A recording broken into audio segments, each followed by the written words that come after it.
اللہ سے دعا کی کہ وہ ہر بار کی طرح اس بار بھی علی کو کامیابی نصیب فرمائے۔ جب جناب علی مرتضیٰ علیہ السلام پہنچے تو پھر وہی عفریت برآمد ہوا اور بڑے غصے میں رجز پڑنے لگا۔ آپ علیہ السلام نے فرمایا کہ میں علی ابن طالب ہوں، میرا شیوا میرا عمل سرکشوں کی سرکوبی ہے۔ یہ سن کر آپ نے اس پر زبردست حملہ کیا۔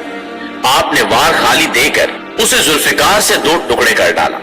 اس کے بعد آگ کے شعلے اور دھوئیں کے طوفان کنویں سے برآمد ہوئے اور زبردست شور مچا اور بے شمار ڈراؤنی شکلیں سامنے آ گئی۔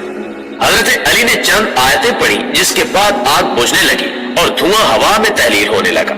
پھر حضرت علی علیہ السلام کنویں کی جگہ پر چڑھ گئے اور کنویں سے پانی حاصل کرنے کے لیے برتن ڈال دیا، لیکن جنات کی جانب سے وہ برتن کنویں سے باہر پھینک دیا گیا۔